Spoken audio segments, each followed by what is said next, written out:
Hi friends, എല്ലാവരും കേട്ടിട്ട് exam ഒക്കെ നല്ല രീതിയിൽ എഴുതിയല്ലോ അല്ലേ? ഇനി എന്താണ് റിസൾട്ട് വരാൻ വേണ്ടി നമ്മൾ വെയിറ്റ് ചെയ്യാണ്. അതിന് മുൻപ് തന്നെ ഓൾറെഡി ഇൻസ്റ്റിറ്റ്യൂഷൻസ് ഒക്കെ പബ്ലിഷ് ചെയ്തിട്ടുള്ള കീ വെച്ച് നിങ്ങൾ നിങ്ങളുടെ മാർക്സ് ഒക്കെ കാൽക്കുലേറ്റ് ചെയ്തിട്ടുണ്ടായിരിക്കും അല്ലേ? അപ്പോൾ ഏകദേശം ആ ഒരു എക്സാം നമുക്ക് ക്രാക്ക് ചെയ്യാൻ പറ്റും, അല്ലെങ്കിൽ ഇത്ര മാർക്ക് എനിക്ക് ഉണ്ടാവും എന്നുള്ളൊരു ബോധം നിങ്ങൾക്ക് ഉണ്ട് ഇപ്പോൾ ഇനിയിപ്പോൾ ഫൈനലായിട്ടുള്ള ആൻസർ കീ ഒക്കെ വരുമ്പോഴേക്കും നമുക്ക് നമ്മുടെ മാർക്ക് ഫൈനലായിട്ട് എത്രയാണെന്നുള്ളത് തറപ്പിച്ച് പറയാനായിട്ട് പറ്റും. എങ്കിലും പാസ് ആവുമോ അല്ലെങ്കിൽ ക്ലിയർ ചെയ്യാൻ പറ്റുമോ എന്നുള്ളൊരു തോന്നൽ നിങ്ങൾക്ക് ഉണ്ടായിരിക്കും. ഇനി എന്താ വേണ്ടത്? കേട്ടറ്റ് കിട്ടുമെന്ന് ഉറപ്പുള്ള സ്ഥിതിക്ക് ഇനി നമ്മൾ LP UPക്ക് വേണ്ടി പഠിച്ചു തുടങ്ങണം. ഇപ്പൊ LP UPക്ക് പഠിച്ചു തുടങ്ങേണ്ടതിന്റെ ഒരു സമയം ആയോ അല്ലെങ്കിൽ സമയം കഴിഞ്ഞു പോയോ, ഇനി പഠിച്ചാൽ കിട്ടുമോ എന്നൊക്കെയുള്ള ചിന്തയുള്ളവർക്ക് തീർച്ചയായിട്ടും നമ്മൾ ഇനിയാണെങ്കിലും നമുക്ക് പഠിച്ചാൽ കംപ്ലീറ്റ് ചെയ്യാവുന്ന സിലബസ് ആണ് LP UPക്ക് ഉള്ളത്. പിന്നെ ഈ വർഷം ലാസ്റ്റ് 2026 ലാസ്റ്റ് നമ്മൾ നോട്ടിഫിക്കേഷൻ പ്രതീക്ഷിച്ച് 2027 ഒരു മെയ്, ജൂൺ, ജൂലൈ മാസങ്ങളിലായിട്ടാണ് നമ്മൾ LP UPയുടെ എക്സാം പ്രതീക്ഷിക്കുന്നത്. അപ്പൊ പല വഴിക്കും നിങ്ങൾക്ക് പല കാര്യങ്ങളും കേൾക്കാം. നിയമനം ഇല്ല, പിന്നെ എന്തിനാ പഠിക്കുന്നത്, റാങ്ക് ഹോൾഡേഴ്സ് മുന്നിൽ വന്നവർക്ക് പോലും അപ്പോയിന്റ്മെന്റ് കിട്ടുന്നില്ല. അതിന് പിന്നിൽ പല പല കാരണങ്ങൾ ഉണ്ടെന്നുള്ളത് നമുക്കറിയാവുന്നതാണ്. അപ്പോൾ ഇനിയിപ്പോൾ ഇലക്ഷൻ വരാൻ പോവുകയാണ്. ആ ഒരു ഇലക്ഷന് ശേഷമാണ് എന്തെങ്കിലുമൊക്കെ ഒരു ഇമ്പ്രൂവ്മെന്റ് ആ ഒരു റാങ്ക് ലിസ്റ്റിൽ ഉണ്ടാവുള്ളൂ എന്നാണ് നമ്മൾ പ്രതീക്ഷിക്കുന്നത്.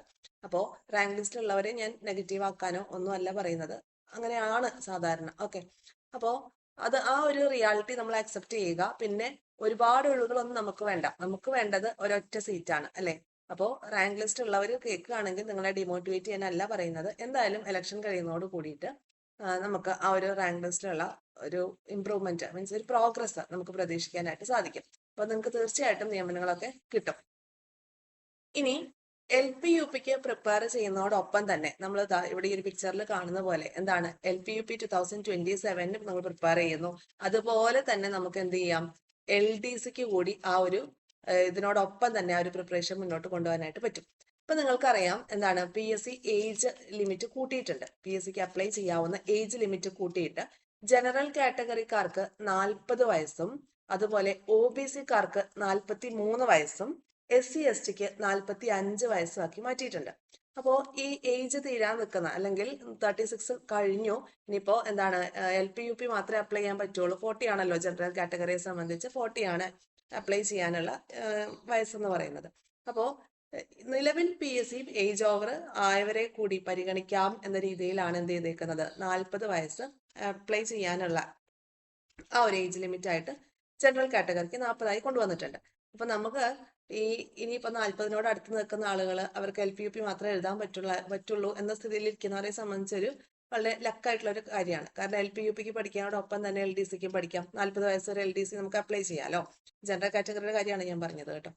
അപ്പോൾ അങ്ങനെ വരുമ്പോൾ നമ്മളെ സംബന്ധിച്ച് നോക്കിയേ, LP എഴുതാൻ പറ്റുന്ന ഒരു ഉദ്യോഗാർത്ഥിയെ സംബന്ധിച്ച് നോക്കാട്ടോ. അതായത് DLED കഴിഞ്ഞു, കേട്ടറ്റ് 2 ഒക്കെ ഉണ്ട് കയ്യില്. അപ്പോൾ ആ ഒരു ഉദ്യോഗാർത്ഥിയെ സംബന്ധിച്ച് അവർക്ക് വരുന്നത് ഒരു ട്രിപ്പിൾ ബോണസാ. കാരണം എന്താ, സെയിം സിലബസ് പഠിച്ചാൽ LP എഴുതാം, UP എഴുതാം. പിന്നെ ഏകദേശം ഈ LP UP സിലബസിന്റെ 75% വരുന്ന LDCയും അവർക്കത് എഴുതാനായിട്ട് പറ്റും. അപ്പോൾ അവരുടെ മുന്നിൽ ഒരു ട്രിപ്പിൾ ബോണസ് ആണ് ഓപ്പൺ ആയിരിക്കുന്നത്. ഇനി LP UPയിൽ UP മാത്രം എഴുതുന്ന BEdകാരെ സംബന്ധിച്ച് അവർക്കും എന്ത് ചെയ്യാം, LDC കൂടി നോക്കാം. 75% സിലബസും കംപ്ലീറ്റ് ആവുന്നുണ്ട് UP പഠിക്കുമ്പോൾ അല്ലെങ്കിൽ LP പഠിക്കുമ്പോൾ. ബാക്കിയുള്ള 25% ആണ് നമ്മൾ LDCക്ക് വേണ്ടി എന്ന് പറഞ്ഞിട്ട് പഠിക്കേണ്ട കാര്യങ്ങളുള്ളൂ. മനസ്സിലാവുന്നുണ്ടോ? അപ്പൊ നമുക്ക് അതൊരു ആ ഒരു LDC സിലബസും LP UPയുടെ മാർക്ക് ഡിസ്ട്രിബ്യൂഷനും കൂടി നമുക്കൊന്ന് കമ്പയർ ചെയ്ത് നോക്കാം. ഓക്കെ, ഇതാ നോക്കൂ, LDCയുടെ മാർക്ക് ഡിസ്ട്രിബ്യൂഷൻ ആണ് കേട്ടോ. LDCയുടെ മാർക്ക് ഡിസ്ട്രിബ്യൂഷൻ, അതിന്റെ സൈഡിലേക്ക് ഞാൻ LP UP കൂടി എഴുതി ചേർത്തിരിക്കുകയാണ്. നിങ്ങൾക്ക് ഇത് മനസ്സിലാവും, ഇത് നോക്കുമ്പോൾ തന്നെ മനസ്സിലാവും എങ്ങനെയാണത് ഡിസ്ട്രിബ്യൂഷൻ വരുന്നതെന്ന്. അപ്പൊ നമ്മൾക്ക് അറിയാവുന്നത് LP UPയുടെ ആ ഒരു സിലബസ് അനുസരിച്ച് നമ്മുടെ മാർക്ക് ഡിസ്ട്രിബ്യൂഷൻ എന്ന് പറയുമ്പോൾ ഏകദേശം പാർട്ട് 1 കേരള ചരിത്രം ഭാഗത്ത് നമുക്കൊരു 10 മാർക്ക് അല്ലെ, 10 മാർക്കാണ് തന്നിരിക്കുന്നത്. അത് കേരള ഹിസ്റ്ററി, അതുപോലെ തന്നെ ഇന്ത്യൻ ഹിസ്റ്ററിയിലെ കുറച്ച് ഭാഗങ്ങൾ, ലോക ചരിത്രത്തിൽ നിന്ന് വളരെ കുറച്ച് ഭാഗങ്ങൾ, ഈ ഭാഗങ്ങൾ അത്രയും കവർ ചെയ്യുമ്പോൾ നമുക്ക് 10 മാർക്സ് കിട്ടുകയാണ്. Plus current affairs 2 marks. അപ്പൊ ഈ ഒരു ഭാഗത്ത് ഓരോ ടോപ്പിക്കിന്റെ കൂടെയും കറണ്ട് അഫയേഴ്സ് എന്ന രീതിയിലാണ് LP UP സിലബസിൽ നമുക്ക് തന്നിരിക്കുന്നത്. ഓക്കെ, അപ്പൊ ചരിത്രത്തിൽ നമുക്ക് 2 മാർക്ക് കറണ്ട് അഫയേഴ്സ് കിട്ടും. പക്ഷെ LDയിലേക്ക് വരുമ്പോൾ എന്താണ്, കുറച്ചുകൂടി ഏരിയ നമുക്ക് പഠിക്കാനുണ്ട്. കുറച്ചുകൂടി ഏരിയ നമുക്ക് ചരിത്രത്തിൽ പഠിക്കാനുണ്ട്. ലോക ചരിത്രവും കുറച്ചുകൂടി വിശദീകരിച്ച് തന്നെ പഠിക്കാനുണ്ട്. പക്ഷെ മാർക്ക് ഡിസ്ട്രിബ്യൂഷൻ നോക്കി 5 മാർക്കേ ഉള്ളൂ. മനസ്സിലാവുന്നുണ്ടോ? അപ്പൊ രണ്ടിലും നമുക്ക് ഈ ഒരു ചരിത്രം എന്ന ഏരിയ പഠിക്കാനുണ്ട് എന്നാണ് പറഞ്ഞു വന്നത്. ഇനി ഭൂമിശാസ്ത്രത്തിലേക്ക് വരുമ്പോൾ 5 മാർക്കാണ് LDC സിലബസിൽ നമുക്ക് അലോട്ട് ചെയ്ത് തന്നിരിക്കുന്നത്. എക്കണോമിക്സിന് 5 mark, Indian constitution 5 mark, Keralam ഭരണവും ഭരണ സംവിധാനവും 5 മാർക്ക്, പിന്നെ അത്രയും കാര്യങ്ങൾ നോക്കട്ടോ. അപ്പൊ എത്ര മാർക്കായി? 5, 10, 15, 20 മാർക്ക് ഏകദേശം ഈ ഒരു ഭാഗത്ത് ഭൂമിശാസ്ത്രം, ധനതത്വശാസ്ത്രം ഇതെല്ലാം കൂടി ചേർന്നിട്ടാണ് നമുക്ക് ഈ ഒരു ഇന്ത്യൻ ഭരണഘടന ഇതെല്ലാം കൂടി ചേർത്തിട്ടാണ് നമുക്കിവിടെ ഒരു 20 മാർക്ക് തന്നിരിക്കുന്നത്, കേരളം ഭരണ സംവിധാനങ്ങളൊക്കെ. പക്ഷെ നമ്മൾക്ക് LP-UP സിലബസിലേക്ക് വരുമ്പോൾ അവിടെ മാർക്ക് ഡിസ്ട്രിബ്യൂഷൻ ആ ഏരിയക്കാണ് ഏറ്റവും കുറവ്. അതായത് ഭൂമിശാസ്ത്രവും പിന്നെ സാമ്പത്തിക ശാസ്ത്രവും രാഷ്ട്രതന്ത്ര ശാസ്ത്രവും സമൂഹ ശാസ്ത്രവും കൂടി പഠിക്കുമ്പോൾ നമുക്ക് 5+2 ആണ്. 5 മാർക്ക് ടോപ്പിക്കും 2 മാർക്ക് കറണ്ട് അഫെയറും, അങ്ങനെയാണ് ഈ ഒരു ഭാഗത്ത് നിന്ന്. അപ്പോൾ ഇത്രയും കാര്യങ്ങൾ നമ്മൾ പഠിക്കുമ്പോൾ അതോടുകൂടി നമ്മുടെ പാർട്ട് A എന്ന് പറയുന്ന LP-UP സിലബസ് കംപ്ലീറ്റ് ആവുകയാണ്. അപ്പൊ ഇത്രയും ഭാഗം നമുക്ക് പഠിക്കുമ്പോൾ കിട്ടുന്നത് ആകെ 10, 5, 15, 4, 19 മാർക്കാണ് ലഭിക്കുക. ഓക്കെ, ചരിത്രവും ഭൂമിശാസ്ത്രവും പിന്നെ കോൺസ്റ്റിറ്റ്യൂഷനും എക്കണോമിക്സും പിന്നെ സമൂഹ ശാസ്ത്രവും എല്ലാം നമ്മൾ കംപ്ലീറ്റ് ചെയ്യുമ്പോൾ നമുക്ക് ലഭിക്കുന്നത് LP-UPക്ക് 19 മാർക്കാണ് കിട്ടുന്നത്. പക്ഷേ ഇവിടെ LDCയിലേക്ക് വരുമ്പോൾ ചരിത്രം, ഭൂമിശാസ്ത്രം, ധനതത്വശാസ്ത്രം, ഇന്ത്യൻ ഭരണഘടന ഇത്രയും ആയപ്പോൾ തന്നെ 20 മാർക്കായി. പിന്നെ കേരളം ഭരണം, ഭരണ സംവിധാനം എന്നുള്ളത് നമ്മൾ സെപ്പറേറ്റ് ഒന്ന് LDCക്ക് പ്രിപ്പയർ ചെയ്യേണ്ട ടോപ്പിക്കാണ്. ഓക്കെ അല്ലേ? ഇനിയാണ് മാർക്കിന്റെ മാറ്റം നമുക്ക് കാണാനായിട്ട് പോകുന്നത്. ഇത് കണ്ടോ, LDC സിലബസിൽ ജീവശാസ്ത്രവും പൊതുജനാരോഗ്യവും എന്നൊരു ഭാഗം പഠിക്കുമ്പോൾ ബയോളജി ഏരിയ നമുക്ക് പഠിക്കുമ്പോൾ നമുക്ക് 6 മാർക്കാണ് ലഭിക്കുന്നത്.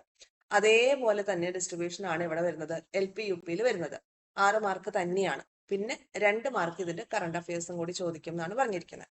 പിന്നെ വരുന്നത് ഭൗതിക ശാസ്ത്രവും അതുപോലെ തന്നെ രസതന്ത്രവും. അവിടെ നോക്കിയേ, 3+3 എന്ന രീതിയിൽ ടോട്ടൽ 6 മാർക്കാണ് നമുക്ക് LDCയിൽ ഉള്ളത്. എന്നാൽ LP-UPയിൽ എങ്ങനെയാ? 14 മാർക്ക് നമുക്ക് ടോപ്പിക് വൈസ് ആയിട്ടും പിന്നെ ഒരു 4 മാർക്ക് കറണ്ട് അഫയേഴ്സിൽ നിന്നും കിട്ടും. കണ്ടോ, 7+2 7+2 എന്ന രീതിയിലാണ് വന്നിട്ടുള്ളത്. അപ്പോ സയൻസിന് മാത്രമായിട്ട് നമുക്ക് 14, 6, 20 മാർക്ക് കിട്ടും അല്ലെ? 14, 6, 20. പിന്നെ ഇവിടെ ഒരു കറണ്ട് അഫയറിന്റെ 6 മാർക്കും, 26 മാർക്കാണ് LP-UPക്ക്. 26 മാർക്കാണ് നമുക്ക് എവിടുന്ന് കിട്ടുന്നത്? ഈ സയൻസ് ഏരിയ കവർ ചെയ്യുമ്പോൾ കിട്ടുന്നത്. അതായത് LP-UPയുടെ കോർ സബ്ജക്റ്റ് ആണ് എന്ത്? സയൻസ് എന്ന് പറയുന്നത്. 26 മാർക്കിന്റെ സയൻസ്, 20 മാർക്ക് ടോപ്പിക്കും 6 മാർക്ക് കറണ്ട് അഫെയറും. ക്ലിയർ ആയി? പിന്നെ നമുക്ക് LDCക്ക് പഠിക്കേണ്ടത് കലാ, കായികം, സാഹിത്യം, സംസ്കാരം എന്ന് പറഞ്ഞിട്ട് 5 മാർക്ക് തന്നിട്ടുണ്ട്. അത് നമ്മൾ എവിടെ പഠിക്കും? ഇത്ര ഡീറ്റെയിൽ ആയിട്ട് പഠിക്കുന്നില്ലെങ്കിൽ കൂടിയിട്ടും മലയാളത്തിൽ നമുക്ക് പഠിക്കാനുണ്ട്. സാഹിത്യവുമായിട്ട് ബന്ധപ്പെട്ടിട്ട് കവിതാ സാഹിത്യം, കഥാസാഹിത്യം, സാഹിത്യപരവുമായി റിലേറ്റഡ് ആയിട്ട്.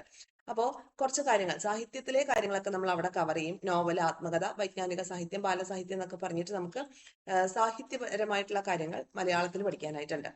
പിന്നെ കലാ, കായികം എന്ന ഏരിയ ആണ് നമുക്ക് അധികം LP-UPയിലേക്ക് വേണ്ടാത്ത ഭാഗം. എങ്കിലും സാഹിത്യം നമ്മൾ അവിടെ കവർ ചെയ്യുന്നുണ്ട്. അപ്പൊ 5 മാർക്കാണ് കലാ, കായികം, സാഹിത്യം, സംസ്കാരം പഠിക്കുമ്പോൾ നമുക്ക് LDCക്ക് കിട്ടുന്നത്. ഓക്കെ, അപ്പൊ മലയാളത്തിലാണ് ആ ഏരിയ, സാഹിത്യം എന്ന ഏരിയ നമ്മൾ ടച്ച് ചെയ്ത് പോകുന്നത്. പിന്നെ നമുക്ക് എന്ത് പഠിച്ചാൽ മതി? കലാ, കായികം, സംസ്കാരവുമായി റിലേറ്റഡ് ആയിട്ടുള്ള കാര്യങ്ങൾ മാത്രമാണ് അവിടെ പഠിക്കുക. നമുക്ക് ഈ ഒരു LDC സിലബസിൽ കവർ ചെയ്യേണ്ടതായിട്ട് വരുന്നത്. പിന്നെ കമ്പ്യൂട്ടർ അടിസ്ഥാന വിവരങ്ങൾ LDCയിൽ ഉണ്ട് 3 മാർക്കിന്. പക്ഷെ നമ്മൾ അത് എവിടെ പഠിക്കുന്നുള്ളൂ? നമ്മളത് ഇവിടെ ചൈൽഡ് സൈക്കോളജിയിൽ പഠനതന്ത്രങ്ങൾ, വിവരവിനിമയ സാങ്കേതിക വിദ്യാ സാധ്യതകൾ എന്ന് പഠിക്കുന്ന ഭാഗത്ത് ആ സാങ്കേതിക വിദ്യയുമായി റിലേറ്റഡ് ആയിട്ട് ഏതൊക്കെ കാര്യങ്ങളാണ് നമ്മൾ ഓരോ കാര്യങ്ങൾ പഠിപ്പിക്കാനായിട്ടും, ഇപ്പോ നമ്മുടെ ജോഗ്രഫിയിൽ ഇപ്പൊ ഭൂമിയുടെ സ്ട്രക്ചർ ഒക്കെ നമുക്ക് കാണിച്ചു കൊടുക്കണം. അങ്ങനെ ആ ഒരു സ്ട്രക്ചർ ഒക്കെ കാണിച്ചു കൊടുക്കാൻ വേണ്ടി നമുക്ക് ഏത് ആപ്പുകളാണ് നമ്മൾ യൂസ് ചെയ്യുന്നത്, അല്ലെങ്കിൽ ഏത് സാങ്കേതിക വിദ്യയാണ് യൂസ് ചെയ്യുന്ന രീതിയിൽ സാങ്കേതിക വിദ്യ നമ്മൾ അവിടെയാണ് പഠിക്കുന്നത്. അപ്പോൾ ഈ കമ്പ്യൂട്ടർ അടിസ്ഥാന വിവരങ്ങൾ എന്ന് പറയുന്നത് കുറച്ചും കൂടി ഡീറ്റെയിൽ ആയിട്ട് നമ്മൾ hardware, software, input output device ഒക്കെയാണ് LDC ഭാഗത്ത് നമുക്ക് കൂടുതലായിട്ടും ചോദ്യങ്ങൾ ചോദിച്ചു വരുന്നത്. ഇനി അടുത്തത് സുപ്രധാന നിയമങ്ങൾ. ഇതാണ് LDCയുമായി താരതമ്യപ്പെടുത്തുമ്പോൾ അല്ലെങ്കിൽ LP-UPയുമായി താരതമ്യപ്പെടുത്തുമ്പോൾ നമ്മൾ LDCക്ക് സെപ്പറേറ്റ് ഒരു സമയം കണ്ടെത്തി പഠിക്കേണ്ട ഭാഗം എന്ന് പറയുന്നത് സുപ്രധാന നിയമങ്ങൾ 5 മാർക്കിന്റെ ഏരിയ ആണ്. അത് പഠിച്ചാൽ ആ 5 മാർക്ക് നമുക്ക് കിട്ടുകയും ചെയ്യും. അങ്ങനെ ഒരു കാര്യമാണ് LDCക്ക് ഉള്ളത്. ഓക്കെ, അപ്പോ ഇതിനൊക്കെ പകരമായിട്ട് നമുക്ക് LP-UPയിൽ എന്തുണ്ട്? സൈക്കോളജി ഉണ്ട് അല്ലെ? സൈക്കോളജിക്ക് നമുക്കറിയാം എത്ര മാർക്കാണ്? സയൻസ് കഴിഞ്ഞാൽ പിന്നെ ഏറ്റവും കൂടുതൽ മാർക്ക് വരുന്നത് സൈക്കോളജിക്കാണ്. 20 മാർക്കാണ് വരുന്നത് കേട്ടോ, 20 മാർക്ക്. അത് ഞാനിവിടെ അടിയിൽ ജസ്റ്റ് ആഡ് ചെയ്തിരിക്കുകയാണ്. സൈക്കോളജിക്ക് 20 മാർക്ക് നമുക്കവിടെ കിട്ടും. അപ്പൊ സയൻസിന്റെ 26 മാർക്കും സൈക്കോളജിയുടെ 20 മാർക്കും എത്രയായി? 46 മാർക്ക് കഴിഞ്ഞു കേട്ടോ. LP-UPയുടെ 46 മാർക്ക് നമുക്ക് കിട്ടി. ഇനി വരുന്നത് ലഘുഗണിതം, മാനസിക ശേഷി, നിരീക്ഷണ പാഠവ പരിശോധന. ഇത് 10 മാർക്കിനാണ് നമുക്ക് LDC അല്ലെങ്കിൽ 10th മെയിൻസ് എക്സാമുകൾക്ക് നമുക്ക് കിട്ടുന്നത്. അതേസമയം LP-UPയിലേക്ക് വരുമ്പോൾ നമുക്ക് 15 മാർക്കിനാണ് മാത്സും മെന്റൽ എബിലിറ്റിയും പഠിക്കാനായിട്ടുള്ളത്, ലഘുഗണിതവും മാനസിക ശേഷിയും പഠിക്കാനായിട്ടുള്ളത്. ഓക്കെ അല്ലേ? പിന്നെ ജനറൽ ഇംഗ്ലീഷ്, മലയാളം, ഇത് രണ്ടിന്റെയും മാർക്ക് ഡിസ്ട്രിബ്യൂഷൻ നമുക്ക് രണ്ടിലും സെയിം ആണ് വരിക കേട്ടോ. ഈ ജനറൽ ഇംഗ്ലീഷ് 10 മാർക്സ് ആണ് നമുക്ക് LDCയിൽ ഉള്ളതെങ്കിൽ അത് ഗ്രാമർ മാത്രമാണ്, ഗ്രാമറും വൊക്കാബുലറി മാത്രമാണ് ചോദിക്കുന്നത്. പക്ഷെ LP UPയിലേക്ക് വരുമ്പോൾ നമുക്ക് എന്തുണ്ട്, പെഡഗോജി കൂടി കുറച്ച് പഠിക്കാനുണ്ട്. Language acquisition and learning, language and thought, language skills, objectives of language teaching in LP classes, assessment and evaluation of language teaching. പിന്നെ എന്തുണ്ട്, ലാംഗ്വേജ് കോംപ്രിഹെൻഷനും ഉണ്ട്. അത് പിന്നെ പഠിക്കൊന്നും വേണ്ട, നമുക്കൊരു പാസേജ് കിട്ടി അതിൽ നിന്ന് ക്വസ്റ്റ്യൻസിന്റെ ആൻസർ ഫൈൻഡ് ഔട്ട് ചെയ്യാനായിട്ട് അറിഞ്ഞാൽ മതി. അപ്പൊ അങ്ങനെ നമുക്ക് അവിടെ മാർക്ക് സ്കോർ ചെയ്യും. അപ്പൊ കമ്പാരിറ്റീവ്ലി LDC വെച്ച് നോക്കുമ്പോൾ LP UPയുടെ ഇംഗ്ലീഷ് എന്ന് പറയുമ്പോൾ ആ ഭാഗത്ത് കോംപ്രിഹെൻഷൻ ക്വസ്റ്റ്യൻസ് വരുന്നുണ്ട്, പെഡഗോജി വരുന്നുണ്ട്. അപ്പോൾ LDC വെച്ച് കമ്പയർ ചെയ്യുമ്പോൾ ഗ്രാമർ ക്വസ്റ്റ്യൻസ് കുറച്ച് കുറവാണ് നമുക്ക് പറയാനായിട്ട് പറ്റും. ഓക്കെ അല്ലേ? LDCയിലേക്ക് വരുമ്പോൾ 10 മാർക്കും ഗ്രാമർ ആൻഡ് വൊക്കാബ്സ് ഓറിയന്റഡ് ആയിട്ടാണ് വരിക. അപ്പോൾ ഇംഗ്ലീഷിലേക്ക് നമ്മുടെ LP UP വെച്ച് നോക്കുമ്പോൾ ലാംഗ്വേജ് കോംപ്രിഹെൻഷൻ, ഗ്രാമർ, അതിൻ്റെ ഒപ്പം വൊക്കാബുലറി, പിന്നെ പെഡഗോജി, ഇത്രയും കാര്യങ്ങൾ ഇൻക്ലൂഡ് ചെയ്തിട്ടാണ് 10 മാർക്ക് നമുക്ക് കിട്ടുക. അതുപോലെ മലയാളത്തിന്റെ കേസിലേക്ക് വരുമ്പോൾ മലയാളം സാഹിത്യപരം, പിന്നെ ഭാഷാപരം, ബോധനശാസ്ത്രം എന്ന് പറഞ്ഞിട്ട് മലയാളത്തിനെ നമുക്കൊന്ന് 3ആയി ഡിവൈഡ് ചെയ്തിട്ടുണ്ട്. ഇംഗ്ലീഷിന്റെ കാര്യം പറഞ്ഞ പോലെ പെഡഗോജി ഉണ്ട്, ഭാഷാപരമായിട്ടുള്ള കാര്യങ്ങളും പഠിക്കണം, പിന്നെ സാഹിത്യപരമായിട്ടുള്ള കാര്യങ്ങളും പഠിക്കണം. അപ്പൊ അങ്ങനെ വരുമ്പോൾ നമുക്ക് 10 മാർക്ക് അവിടെയും കിട്ടും. അപ്പോ നോക്കിയേ, ഈ രണ്ട് കാര്യങ്ങൾ LDCയുടെ സിലബസും LP UP സിലബസും വെച്ച് കമ്പയർ ചെയ്യുമ്പോൾ നമുക്ക് മനസ്സിലാവും ഏകദേശം ഒരു 75% എന്താണ്, സെയിം ആയിട്ടുള്ള കാര്യങ്ങളാണ് പഠിക്കാനുള്ളത്. മാർക്ക് ഡിസ്ട്രിബ്യൂഷനിൽ മാത്രമാണ് നേരിയ വ്യത്യാസങ്ങൾ ഉള്ളത്. പിന്നെ ഒട്ടും ടച്ച് ഇല്ലാത്ത കാര്യങ്ങൾ, അത് ഈ LP UPയും LDCയും വെച്ച് കമ്പയർ ചെയ്യുമ്പോൾ ഇതിൽ ഒട്ടും ടച്ച് ഇല്ലാതെ കിടക്കുന്ന കാര്യം ഈ സുപ്രധാന നിയമം എന്നുള്ളതാണ്.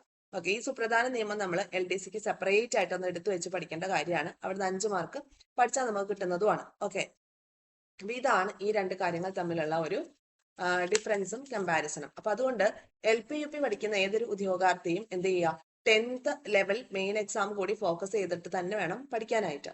ക്ലിയർ ആയല്ലോ? അപ്പൊ എന്തുകൊണ്ടാണ് അത് പറഞ്ഞതെന്നുള്ളത് മനസ്സിലായി. നമ്മളുടെ മുന്നിൽ LP എഴുതാൻ യോഗ്യതയുള്ള ഒരു ഉദ്യോഗാർത്ഥിയെ സംബന്ധിച്ച് അവന് 3 ട്രിപ്പിൾ ബോണസ് എന്ന് നമുക്ക് പറയാം. LP എഴുതാം, സെയിം സിലബസിൽ തന്നെ UP എഴുതാം, ഏകദേശം സിമിലർ ആയിട്ടുള്ള സിലബസിൽ നമുക്ക് LDC മാത്രമല്ല ഞാൻ ഉദ്ദേശിക്കുന്നത് 10th ലെവൽ മെയിൻ എക്സാംസ് എഴുതും. ഓക്കെ, ഏതൊരു 10th ലെവൽ മെയിൻ എക്സാം എടുത്താലും സിലബസ് ഇതാണ്, ഇത് LDS സിലബസ് തന്നെയാണ് നമ്മൾ ഫോളോ ചെയ്യുന്നത്. ഓക്കെ ആണല്ലോ? ഇനി ഇതൊക്കെ സ്കോർ ചെയ്യാൻ ഏറ്റവും ഈസി ആയിട്ട് നമുക്ക് സ്കോർ ചെയ്യാൻ നമ്മൾ പഠിക്കേണ്ടത് SCERT തന്നെയാണ്. 5 to 10 വരെയുള്ള SCERT നമ്മൾ പഠിക്കണം. ഇപ്പൊ നമുക്കറിയാം ന്യൂ SCERT ഉണ്ട്, ഓൾഡ് SCERT ഉണ്ട്. ഓൾഡ് SCERT പാടെ സ്കിപ്പ് ചെയ്തിട്ട് നമുക്ക് ന്യൂ SCERT മാത്രം പഠിച്ചാൽ പറ്റില്ല. കാരണം എന്താണ്, ഓൾഡ് SCERTയിൽ ഇല്ലാത്ത കുറെ കാര്യങ്ങൾ ന്യൂ SCERTയിൽ ഉണ്ട്. എന്നാൽ ന്യൂ SCERTയിൽ ഒട്ടും പ്രതിപാദിക്കാത്ത കുറെ കാര്യങ്ങളും ഉണ്ട് ഓൾഡ് SCERTയിൽ. അപ്പോൾ ചോദ്യങ്ങൾ ഇപ്പോൾ എന്താണ്, ന്യൂ SCERTയിൽ നിന്നും വരുന്നുണ്ട്, ഓൾഡ് SCERTയിൽ നിന്നും വരുന്നുണ്ട്. നമ്മൾ PYQs ഒക്കെ സോൾവ് ചെയ്യുന്നവരുണ്ടെങ്കിൽ അറിയാനായിട്ട് പറ്റും.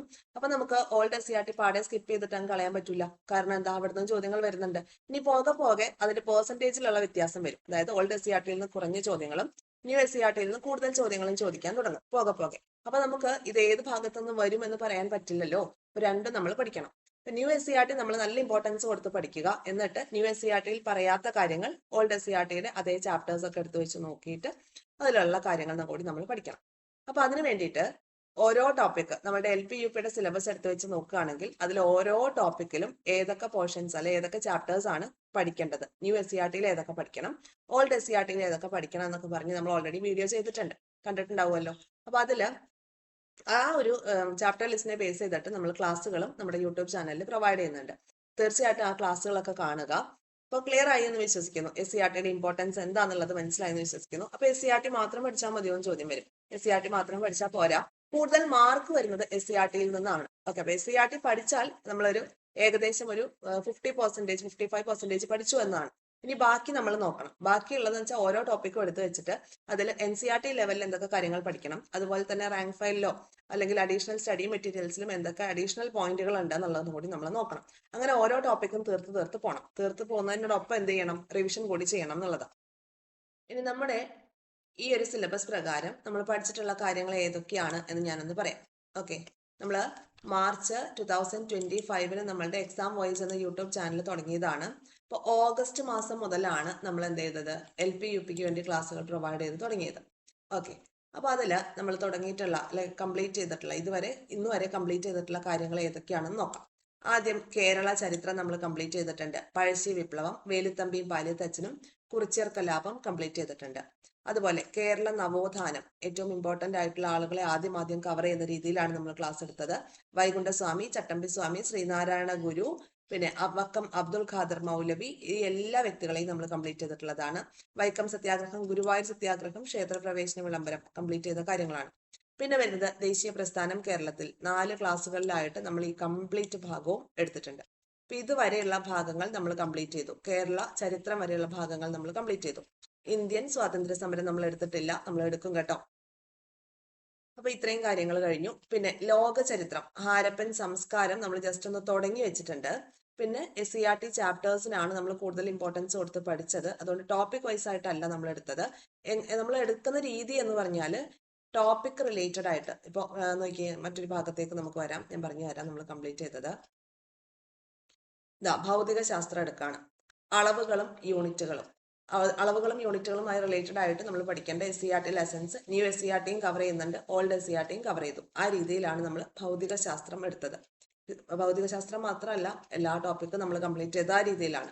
ചലനം, ചലന സമവാക്യം, ചലന നിയമങ്ങൾ ഓൾഡ് SCERT കവർ ചെയ്തു, ന്യൂ SCERT കവർ ചെയ്തു. 3 റൗണ്ട് റിവിഷനും കംപ്ലീറ്റ് ചെയ്തു. ഇപ്പൊ ഈ റിവിഷനൊക്കെ വേണ്ടിയിട്ട് നിങ്ങൾ എന്ത് ചെയ്യണം? ടെലഗ്രാം ചാനലിലേക്ക് കൂടി ജോയിൻ ചെയ്യണം. ടെലഗ്രാം ചാനലിലാണ് നമ്മൾ വീക്ക്ലി റിവിഷൻ പ്ലാൻ അല്ലെങ്കിൽ സ്റ്റഡി പ്ലാൻ ഒക്കെ പ്രൊവൈഡ് ചെയ്യുന്നത്.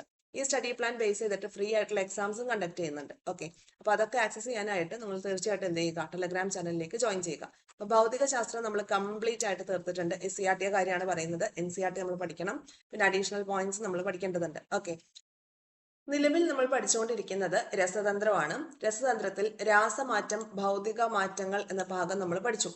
പിന്നെ നമ്മൾ പഠിച്ചത് വാതക നിയമങ്ങൾ പഠിച്ചു. ലോഹം, ലോഹ നിർമ്മാണം പഠിച്ചു. പിന്നെ വരുന്നത് ലായനികൾ എന്ന ഏരിയ പഠിച്ചു. അങ്ങനെ ഈ 4 ടോപ്പിക്കാണ് രസതന്ത്രത്തിൽ നമ്മൾ കംപ്ലീറ്റ് ചെയ്തിട്ടുള്ളത്. ഓക്കെ, ഇനി നെക്സ്റ്റ് ടോപ്പിക് നമ്മൾ തുടങ്ങുന്നതാണ്. ഇനി അടുത്തത് ബയോളജിയുടെ ഭാഗത്തേക്ക് വരാം. ബയോളജി ഫുൾ കംപ്ലീറ്റഡ് ആണ്. റിവിഷൻ, സെക്കൻഡ് റൗണ്ട് റിവിഷൻ ആണ് ഇപ്പോൾ നടന്നുകൊണ്ടിരിക്കുന്നത്. ഓക്കെ, അപ്പോൾ ടോപ്പിക് വൈസ് ആയിട്ടല്ല നമ്മൾ റിവിഷൻ ചെയ്യുന്നത്, സബ്ജക്ട് വൈസ് ആയിട്ടല്ല നമ്മൾ റിവിഷൻ ചെയ്യുന്നത്, മിക്സ്ഡ് ആയിട്ടാണ്. ഹിസ്റ്ററി ഉണ്ടായിരിക്കും, മാത്സ് ഉണ്ടായിരിക്കും, ഇംഗ്ലീഷ് ഉണ്ടായിരിക്കും, ബയോളജി ഉണ്ടായിരിക്കും, കെമിസ്ട്രി ഉണ്ടായിരിക്കും, ഫിസിക്സ് ഉണ്ടായിരിക്കും, സൈക്കോളജി ഉണ്ടായിരിക്കും. ഇതൊക്കെ നമ്മൾ കംപ്ലീറ്റ് ചെയ്തുകൊണ്ടിരിക്കുകയാണ്. ഓക്കെ, അപ്പോൾ ജീവശാസ്ത്രം ഓൾറെഡി നമ്മൾ കംപ്ലീറ്റ് ചെയ്തു. പിന്നെ സിമ്പിൾ അരിത്തമാറ്റിക് എന്ന് പറയുമ്പോൾ അതിലെ കുറച്ച് ഭാഗങ്ങൾ മാത്രമാണ് നമ്മൾ കംപ്ലീറ്റ് ചെയ്തിട്ടുള്ളത്.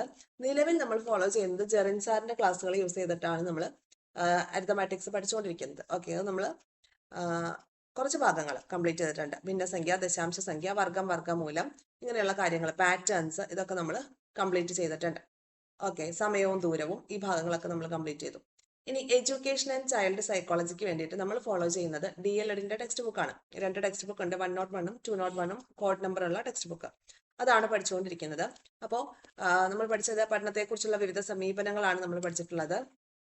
ആ ഒരു ടെക്സ്റ്റ് ബുക്കിന്റെ ഓർഡറിലാണ് പഠിച്ചുകൊണ്ടിരിക്കുന്നത്. ഇപ്പോൾ നമ്മൾ ശിശു വികാസമാണ് പഠിക്കുന്നത്, അല്ലെ? വികാസ തലങ്ങളിൽ എന്താണ്? ശിശു വികാസമാണ് പഠിച്ചുകൊണ്ടിരിക്കുന്നത്. ഓക്കെ, അപ്പോൾ ആ ഒരു ടെക്സ്റ്റ് ബുക്കിന്റെ ഓർഡറിലാണ് അത് പോയിക്കൊണ്ടിരിക്കുന്നത്, സിലബസിന്റെ ഓർഡറിലല്ല. ഓക്കെ, അപ്പൊ അങ്ങനെ സൈക്കോളജിയും നമ്മൾ ക്ലാസ്സുകൾ എടുത്തുകൊണ്ടിരിക്കുന്നു. ഇനി അടുത്ത ഒരു ഏരിയ എന്ന് പറയുമ്പോൾ general English, language comprehension, grammar. ഇപ്പൊ ഗ്രാമർ ആണ് നമ്മൾ പഠിച്ചത്. ആർട്ടിക്കിൾ പഠിച്ചു, കോൺകോഡ്, ടെൻസ് ആൻഡ് ടൈം പഠിച്ചിട്ടുണ്ട്, ഡിറ്റർമിനേഴ്സ് പഠിച്ചിട്ടുണ്ട്, ജെറൻസ് പഠിച്ചിട്ടുണ്ട്, അല്ലെ? ഇത്രയും കാര്യങ്ങൾ നമ്മൾ കംപ്ലീറ്റ് ചെയ്തിട്ടുണ്ട്. ഓക്കെ, അപ്പൊ അതിന് വേണ്ടിയിട്ട് നമ്മൾ ജാഫേഴ്സ് ഇംഗ്ലീഷ് എന്ന് പറയുന്ന യൂട്യൂബ് ചാനലാണ് ഫോളോ ചെയ്തുകൊണ്ടിരിക്കുന്നത്. അപ്പൊ അങ്ങനെ അത്രയും കാര്യങ്ങളാണ് നമ്മൾ ഇംഗ്ലീഷ് കംപ്ലീറ്റ് ചെയ്ത്. മലയാളം നമ്മൾ നോട്ട് യെറ്റ് സ്റ്റാർട്ടഡ്, നമുക്ക് സ്റ്റാർട്ട് ചെയ്യണം. അപ്പോൾ ഇങ്ങനെയൊക്കെയാണ് നമ്മളുടെ റിവിഷൻ പ്ലാനുകളും സ്റ്റഡി പ്ലാനുകളും ഒക്കെ പോയിക്കൊണ്ടിരിക്കുന്നത്. അപ്പോൾ എനിക്ക് പറയാനുള്ളൊരു കാര്യം എന്ന് വെച്ചാൽ നമ്മൾ പഠനത്തോടൊപ്പം തന്നെ റിവിഷനും കൂടുതൽ ഇമ്പോർട്ടൻസ് കൊടുക്കണം. ആ രീതിയിലാണ് നമ്മുടെ പഠനം മുന്നോട്ട് പോകുന്നത്. നമ്മുടെ ടെലഗ്രാം ചാനലിലേക്ക് ജോയിൻ ചെയ്താൽ നിങ്ങൾക്ക് അറിയാനായിട്ട് സാധിക്കും.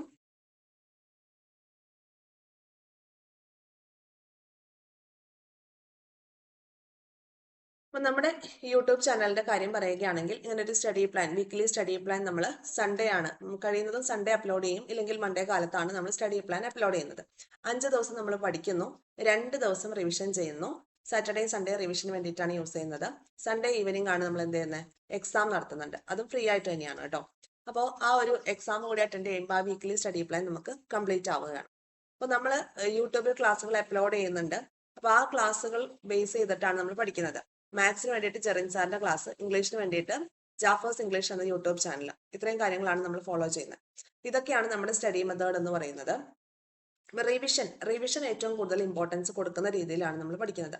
അപ്പോൾ പല യൂട്യൂബ് ചാനലുകളോ അല്ലെങ്കിൽ പല ഓൺലൈൻ ക്ലാസ്സുകളിലോ ഒക്കെ പഠിച്ചിട്ടുണ്ട്. അപ്പോൾ അതിൻ്റെയൊക്കെ അടിസ്ഥാനത്തിൽ ഞാൻ പറയുകയാണ്, പലരും റിവിഷൻ ഇമ്പോർട്ടൻസ് കൊടുക്കുന്നതായിട്ട് ഞാൻ കണ്ടിട്ടില്ല. അതായത് സിലബസ് കംപ്ലീഷൻ എന്നുള്ളതാണ് അവരുടെ ടാർഗറ്റ്. അപ്പോൾ സിലബസ് കംപ്ലീറ്റ് ചെയ്യുന്നു, അപ്പോൾ പഠിക്കുന്നവർ പഠിക്കും, റിവിഷൻ ചെയ്യുന്നവർ റിവിഷൻ ചെയ്യും, ആ രീതിയിലാണ്. പക്ഷെ നമ്മൾ അങ്ങനെയല്ല പോകുന്നത്. ഇപ്പം ഞാൻ പറഞ്ഞല്ലോ ഓൾറെഡി ഫിസിക്സ് നമ്മൾ 3 റൗണ്ട് റിവിഷനാണ് കംപ്ലീറ്റ് ചെയ്തിരിക്കുന്നത്. അപ്പോൾ എക്സാം ആകുമ്പോഴേക്കും നമ്മൾ ഇനി എത്രത്തോളം അത് റിവിഷൻ ചെയ്യും എന്നുള്ളത് നിങ്ങൾക്ക് ആലോചിച്ചാൽ അറിയാവുന്നതാണ്. അപ്പോൾ തീർച്ചയായിട്ടും ഞാനിത് വെറുതെ പറയല്ല, നമ്മുടെ ക്ലാസ് ഫോളോ ചെയ്യുന്നവരുടെ കമന്റുകൾ താഴെ ഉണ്ടായിരിക്കും. അപ്പോൾ നിങ്ങൾക്ക് അത് നോക്കിയാലായിട്ട് അറിയാനായിട്ട് പറ്റും. പിന്നെ ഫിസിക്സ് നമ്മൾ ഓൾറെഡി കംപ്ലീറ്റ് ചെയ്തു, ബയോളജി കംപ്ലീറ്റ് ചെയ്തു. അതായത് സയൻസിനാണ് ഏറ്റവും ആദ്യം ഇമ്പോർട്ടൻസ് കൊടുത്തത്. കാരണം മാർക്ക് ഡിസ്ട്രിബ്യൂഷൻ ഏറ്റവും കൂടുതൽ ഏതിനാണ്? സയൻസിനാണ്. പിന്നെ വരുന്ന സൈക്കോളജിക്കാണ്. അപ്പോൾ സയൻസിനോടൊപ്പം തന്നെ നമ്മൾ സോഷ്യൽ കൂടി കുറച്ച് പഠിച്ചിട്ടുണ്ട്. കാരണം കേരള ചരിത്രം കംപ്ലീറ്റ് നമ്മൾ തീർത്തു, നവോത്ഥാനം തീർത്തു. കാരണം എന്താണ്, സയൻസ് ബാക്ക്ഗ്രൗണ്ട് ഇല്ലാത്തവർക്ക് സയൻസ് അടിക്കടിക്ക് പഠിച്ചു പോകുമ്പോൾ കുറച്ച് ബുദ്ധിമുട്ട് വരും. അപ്പോൾ അതുകൂടി ഒന്ന് കോമ്പൻസേറ്റ് ചെയ്തുകൊണ്ടാണ് നമ്മുടെ ക്ലാസ്സുകൾ പോകുന്നത്. ഇപ്പോൾ കെമിസ്ട്രി ആണ് എടുത്തുകൊണ്ടിരിക്കുന്നത്. കെമിസ്ട്രി, സൈക്കോളജി ഒക്കെയാണ് നമ്മൾ നിലവിൽ എടുത്തുകൊണ്ടിരിക്കുന്നത് കേട്ടോ. അപ്പോൾ ഇത്രയൊക്കെ കാര്യങ്ങളാണ് പറയാനുള്ളത്. അപ്പോൾ എന്തുകൊണ്ടാണ് ഇങ്ങനെ പറയാനായിട്ട് ഞാൻ വന്നതെന്ന് ചോദിച്ചാൽ, ഈ പറഞ്ഞ പോലെ നമുക്കൊരു ട്രിപ്പിൾ ബോണസ് ആണ്. എൽ പിക്ക് പഠിക്കാം, യു പിക്ക് പഠിക്കാം, LDCക്ക് പഠിക്കാം. LDC പോലെയുള്ള 10th ലെവൽ എക്സാംസിന് കൂടി നമുക്ക് ഈ ഒരു സെയിം സിലബസ് ഫോളോ ചെയ്ത് പോയാൽ പഠിക്കാനായിട്ട് പറ്റും. 75% നമ്മൾ കംപ്ലീറ്റ് ചെയ്യും. ബാക്കി ഒരു എക്സ്ട്രാ എഫേർട്ട് നമ്മൾ ഇടേണ്ടത് ആ 25%, റിമൈനിങ് 25% കംപ്ലീറ്റ് ചെയ്യാൻ വേണ്ടിയിട്ടാണ്. അതിലേക്ക് അറിയിക്കുകയാണ്, നമ്മൾ മെയ് മാസം മുതൽ ഒരു പെയ്ഡ് LPUP കോഴ്സ് സ്റ്റാർട്ട് ചെയ്യുന്നുണ്ട്. അപ്പോൾ പെയ്ഡ് LPUP കോഴ്സ് എന്ന് പറയുമ്പം ഒരുപാട് വലിയ എമൗണ്ട് ഒന്നും നമ്മൾ ടാർഗറ്റ് ചെയ്യുന്നില്ല. ഒരു 3 ഡിജിറ്റ് നമ്പറാണ്. അപ്പോൾ ഫീസൊക്കെ ഞാൻ പിന്നീട് ഡിക്ലെയർ ചെയ്യുള്ളൂ. അപ്പോൾ ഇങ്ങനെ ഒരു കോഴ്സ് നമ്മൾ ലോഞ്ച് ചെയ്യാനായിട്ട് ഉദ്ദേശിക്കുന്നുണ്ട്. എന്ന് വെച്ചാൽ LPUPക്ക് വേണ്ടിയിട്ടുള്ള ഒരു ഇന്റൻസ് സ്റ്റഡി ബാച്ചാണ് നമ്മൾ കൊണ്ടുവരാനായിട്ട് പോകുന്നത്. അപ്പോൾ അതിൽ റിവിഷന് കൂടുതൽ ഇമ്പോർട്ടൻസ് കൊടുത്തുകൊണ്ടുള്ള, അല്ല ഒരുപാട് PDF വാരി കോരി തന്ന് കുത്തി നിറയ്ക്കുക അങ്ങനെ ഒന്നുമല്ല. ഓരോ ടോപ്പിക്ക് നമ്മൾ പഠിച്ച് പോകും തോറും അതവിടെ തീർത്ത് അടുത്തതിലേക്ക് പോകുന്നതിനൊപ്പം ഇത് നമ്മുടെ കൂടെ കൊണ്ടുപോകണം. ഓൾറെഡി കവർ ചെയ്ത കാര്യങ്ങൾ നമ്മൾ കൂടെ കൊണ്ടുപോകുന്ന രീതിയിലുള്ള ഒരു സ്റ്റഡി ബാച്ചാണ് നമ്മൾ സ്റ്റാർട്ട് ചെയ്യുന്നത്. താല്പര്യമുള്ളവർ ജോയിൻ ചെയ്യുക. അതിൽ 5 ദിവസം പഠനം, 2 ദിവസം റിവിഷൻ എന്ന രീതിയിൽ തന്നെയാണ് പോകുന്നത്. തിങ്കൾ, ചൊവ്വ, ബുധൻ, വ്യാഴം, വെള്ളി ദിവസങ്ങളിൽ നമ്മൾ പഠിക്കും. അതിൽ തിങ്കൾ, ചൊവ്വ പഠിക്കുന്ന കാര്യങ്ങൾ ബുധനാഴ്ച കുറച്ച് കണ്ടന്റ് കുറച്ചായിരിക്കും നിങ്ങൾക്ക് തരിക. അതെന്താ ഉദ്ദേശം എന്ന് വെച്ചാൽ, തിങ്കളും ചൊവ്വയും ബുധനും നമ്മൾ പഠിച്ച കാര്യങ്ങൾ ബുധനാഴ്ച ഉച്ചയ്ക്ക് ശേഷം ഒന്ന് റിവിഷൻ ചെയ്യാവുന്ന രീതിയിലുള്ള ക്ലാസ്സുകളായിരിക്കും നമ്മൾ സെറ്റ് ചെയ്യുക. പിന്നെ വ്യാഴവും വെള്ളിയും പഠിക്കുന്ന കാര്യങ്ങൾ ശനിയാഴ്ച റിവിഷൻ ചെയ്യുന്നു. ഈ തിങ്കൾ മുതൽ വെള്ളി വരെ പഠിച്ച കാര്യങ്ങൾ ഞായറാഴ്ച ഒന്ന് റിവിഷൻ ചെയ്ത് എക്സാം എഴുതുന്നു. ആ രീതിയിലാണ് നമ്മൾ കോഴ്സ് സെറ്റ് ചെയ്യാനായിട്ട് പോകുന്നത്. ഓക്കെ അല്ലേ? അപ്പോൾ ഹൈബ്രിഡ് ക്ലാസ്സസ് ആയിരിക്കും നിങ്ങൾക്ക് തരുന്നത്. അതായത് അവിടെ നിങ്ങൾ കാണേണ്ടി വരിക, യൂട്യൂബ് ലൈവ് ക്ലാസ്സുകൾ ഉണ്ടായിരിക്കും, യൂട്യൂബിലെ വീഡിയോസ് നിങ്ങൾ കാണേണ്ടി വരും, പിന്നെ റെക്കോർഡഡ് ആയിട്ടുള്ള ടെലഗ്രാമിൽ വോയിസ് ക്ലാസ്സുകൾ ഉണ്ടായിരിക്കും. അപ്പോൾ ഈ കാര്യങ്ങളെല്ലാം കൂടി ഇൻക്ലൂഡ് ചെയ്തിട്ട് ഒരു ഇന്റൻസ് റിവിഷൻ ബാച്ചാണ് നിങ്ങൾക്ക് തരുന്നത്. അപ്പോൾ അതിൽ കുത്തി നിറച്ച് കുറേ PDF അങ്ങോട്ട് തന്നിട്ട് ഇത് പഠിക്കുക എന്നുള്ള രീതിയിലല്ല, ഫുള്ളും ലൈവായിട്ട് ഇരുന്നിട്ടാണെങ്കിലും അല്ലെങ്കിൽ റെക്കോർഡഡ് ആയിട്ടാണെങ്കിലും അതാത് ദിവസം തരുന്ന ടാർഗറ്റുകൾ നിങ്ങൾ കംപ്ലീറ്റ് ചെയ്യുക. ഓക്കെ, റിവിഷന് കൂടുതൽ ഇമ്പോർട്ടൻസ് കൊടുക്കുക. ഞാൻ അങ്ങനെ ഒരിടത്തും റിവിഷന് കൂടുതൽ ഇമ്പോർട്ടൻസ് കൊടുക്കുന്നതായിട്ട് കണ്ടിട്ടില്ല. അപ്പോൾ അതിൻ്റെ പോരായ്മകൾ എല്ലാം മറികടന്നുകൊണ്ട് ഏറ്റവും നല്ല രീതിയിൽ ഒരു കോഴ്സ് നിങ്ങളിലേക്ക് എത്തിക്കാനായിട്ട് ശ്രമിക്കുന്നുണ്ട്. അപ്പോൾ ഇതുവരെ നമ്മുടെ യൂട്യൂബ് ക്ലാസ്സുകളും അല്ലെങ്കിൽ ടെലഗ്രാം ഫോളോ ചെയ്യുന്നവരും അവരുടെയൊക്കെ അഭിപ്രായങ്ങൾ ഞാൻ താഴെ കൊടുക്കാനായിട്ട് അവരോട് പറഞ്ഞിട്ടുണ്ട്. അപ്പോൾ അവർ ആ ഒരു അഭിപ്രായങ്ങളൊക്കെ താഴെ തീർച്ചയായിട്ടും കൊടുക്കുമെന്ന് ഞാൻ പ്രതീക്ഷിക്കുന്നുണ്ട്. ജെന്യൂൻ ആയിട്ടുള്ള അഭിപ്രായങ്ങൾ മാത്രം കൊടുക്കാനേ ഞാൻ പറഞ്ഞിട്ടുള്ളൂ. അപ്പോൾ ആ ഒരു അഭിപ്രായങ്ങളൊക്കെ നോക്കിയിട്ട് ആ ഒരു അഭിപ്രായങ്ങൾ മാനിച്ചുകൊണ്ട് നിങ്ങൾക്ക് ടെലഗ്രാം ചാനലിലേക്ക് ജോയിൻ ചെയ്യാം. നമ്മുടെ ഈ ഒരു സ്റ്റഡി പ്ലാൻ ഒക്കെ ഫോളോ ചെയ്യാം. പിന്നെ താല്പര്യം ഉണ്ടെങ്കിൽ മാത്രം നമ്മൾ സ്റ്റാർട്ട് ചെയ്യാനായിട്ട് പോകുന്ന ആ ഒരു പെയ്ഡ് ബാച്ചിലേക്ക് കൂടി ജോയിൻ ചെയ്യുക. വളരെ അഫോർഡബിൾ ആയിട്ടുള്ള ഫീസിലായിരിക്കും നമ്മൾ സ്റ്റാർട്ട് ചെയ്യുക. എക്സാം വരെ വാലിഡിറ്റി ഉള്ള ഒരു കോഴ്സ്. പിന്നെ എക്സാമിനോട് അടുപ്പിച്ച് കുറേ സമയം നമുക്ക് ലൈവുകളും അല്ലെങ്കിൽ നമുക്ക് ഒപ്പം ഇരുന്ന് പഠിക്കുന്ന രീതിയിലും രാത്രികളെ പകലാക്കേണ്ടി വരും അല്ലോ കേട്ടോ. അങ്ങനെയൊക്കെ പല കാര്യങ്ങളുണ്ടായിരിക്കും. അപ്പോൾ കുറച്ചധികം സമയമൊക്കെ നമ്മൾ സ്പെൻഡ് ചെയ്യും എക്സാമിനോട് അടുപ്പിച്ച് വരുമ്പോൾ. ഇപ്പം നമുക്ക് ചെറിയ ടാർഗറ്റുകൾ തീർത്ത് പോകുന്ന രീതിയിൽ തിങ്കൾ ചൊവ്വ നന്നായിട്ട് പഠിക്കുന്നു, ബുധനാഴ്ച പഠിക്കുന്നില്ല എന്നല്ല, ബുധനാഴ്ച കുറച്ചൊരു ടോപ്പിക്ക് കുറച്ച് തന്നിട്ട് ബാക്കിയുള്ള സമയം റിവിഷനും കൂടി ഇൻക്ലൂഡ് ചെയ്തിട്ട് പിന്നെ വ്യാഴം വെള്ളി ശനി ഞായർ റിവിഷൻ ചെയ്യുന്ന രീതിയിലുള്ള കാര്യങ്ങളാണ് നമ്മൾ മുന്നോട്ട് കൊണ്ടുപോകുന്നത്. അപ്പോൾ വർക്ക് ചെയ്യുന്നവർക്കും നമുക്ക് അവരെയും കൂടി പരിഗണിച്ചുകൊണ്ടാണ് നമ്മൾ ഇങ്ങനെ ഈ ഒരു രീതി ഫോളോ ചെയ്യുന്നത്. അപ്പൊ റിവിഷൻ ആയിരിക്കണം നമ്മൾ ഇമ്പോർട്ടൻസ് കൊണ്ടുപോകുന്നത്. അപ്പോൾ ഒരു ടോപ്പിക് നമ്മൾ പഠിച്ചു കഴിഞ്ഞാൽ മുന്നിൽ വരുന്ന ഏതൊരു എക്സാമിനാണെങ്കിലും ആ ടോപ്പിക്കിൽ ചോദിക്കുന്ന ഒരു ചോദ്യം നമുക്ക് പിന്നീട് മിസ്സായി പോകുന്ന ഒരു അവസ്ഥ വരരുത്. അപ്പൊ അതിന് വേണ്ടിയിട്ട് റിവിഷൻ ചെയ്ത് നമ്മൾ സെറ്റാക്കി വെക്കണം എന്നുള്ളതാണ് ഞാൻ പറഞ്ഞു വന്നത്. ഞാൻ പറഞ്ഞ കാര്യങ്ങളൊക്കെ അവർ പറഞ്ഞ അർത്ഥത്തിൽ നിങ്ങളിലേക്ക് എത്തിയെന്നാണ് ഞാൻ വിശ്വസിക്കുന്നത്. നമ്മുടെ ക്ലാസ്സുകളൊക്കെ നിങ്ങൾക്ക് യൂസ്ഫുൾ ആകുന്നുണ്ടെങ്കിൽ തീർച്ചയായിട്ടും ചാനൽ ഒന്ന് സബ്സ്ക്രൈബ് ചെയ്ത് സപ്പോർട്ട് ചെയ്യുക. പിന്നെ കേട്ടിട്ടാണെങ്കിലും LP UP ഒക്കെ ആണെങ്കിൽ നിങ്ങൾക്ക് ഒരു ഫ്രണ്ട് സർക്കിൾ ഒക്കെ ഉണ്ടാവുമല്ലോ, ടീച്ചർ സർക്കിൾ ഒക്കെ ഉണ്ടാവും. അപ്പൊ അവരിലേക്ക് കൂടി നമ്മുടെ ചാനലും നമ്മുടെ ഈ ഒരു കോഴ്സിന്റെ കാര്യങ്ങളും ഒക്കെ തീർച്ചയായിട്ടും ഒന്ന് എത്തിക്കാനായിട്ട് ശ്രമിക്കുക. പിന്നെ നമുക്കൊരു ഫേസ്ബുക്ക് പേജ് കൂടി ഉണ്ട് കേട്ടോ. താല്പര്യം ഉണ്ടെന്നുണ്ടെങ്കിൽ ആ ഒരു ഫേസ്ബുക്ക് പേജിലേക്ക് കൂടി കയറുക. തീർച്ചയായിട്ടും അതൊന്ന് ഫോളോ ചെയ്യാനായിട്ട് കൂടി ശ്രമിക്കുക. അപ്പൊ ഇത്രയൊക്കെ കാര്യങ്ങൾ പറയാനായിട്ടുള്ളൂ കേട്ടോ. അപ്പൊ ആദ്യമായിട്ടാണ് നമ്മൾ ഇങ്ങനെ ഒരു ഫേസ് ഒക്കെ റിവീൽ ചെയ്തുകൊണ്ടുള്ളൊരു വീഡിയോ ഒക്കെ ചെയ്യുന്നത്. പിന്നെ ഈ ലൈവ് ക്ലാസ്സുകളൊക്കെ വരാൻ പോവുകയാണ്. പെയ്ഡ് ക്ലാസ്സിന് അല്ലെങ്കിൽ പോലും നമ്മൾ ലൈവ് യൂട്യൂബിൽ ചെയ്യാനായിട്ടൊക്കെ നോക്കുന്നുണ്ട്. അപ്പൊ ആ കാര്യങ്ങളിലൊക്കെ നിങ്ങളുടെയും കൂടി ഇൻവോൾവ്മെന്റ് ഉണ്ടെങ്കിലാണ് നല്ല രീതിയിൽ നമുക്ക് ആ ഒരു ക്ലാസ്സുകളും ലൈവുകളൊക്കെ മുന്നോട്ട് കൊണ്ടുപോകാനായിട്ട് പറ്റുള്ളൂ. സപ്പോർട്ടൊക്കെ വളരെ കുറവാണ്. അപ്പൊ ആ ഒരു സപ്പോർട്ട് ചെയ്യാനായിട്ടുള്ള നിങ്ങളുടെ ആ ഭാഗത്തു നിന്നുള്ള ആ ഒരു ശ്രമം തീർച്ചയായിട്ടും അതിനൊന്ന് പരിഗണിക്കണം കേട്ടോ. അപ്പൊ എന്നാൽ മാത്രമല്ല നമ്മൾ ഇത്രയും എനർജിയും എഫേർട്ടും ഒക്കെ ഇട്ടിട്ട് നമ്മൾ ഇത്രയും കാര്യങ്ങളൊക്കെ ചെയ്യുമ്പോൾ അതിനൊരു എന്താ പറയണ്ടേ, ഒരു ഇന്റേൺ നിങ്ങളുടെ ഭാഗത്ത് നിന്ന് എന്തെങ്കിലുമൊക്കെ ഒരു സപ്പോർട്ട് ഉണ്ടെങ്കിലാണ് നമുക്കത് കൂടുതൽ എനർജറ്റിക് ആയിട്ട് ചെയ്യാനായിട്ട് പറ്റുള്ളൂ. അപ്പൊ അത്രേ ഉള്ളൂ. Thank you all.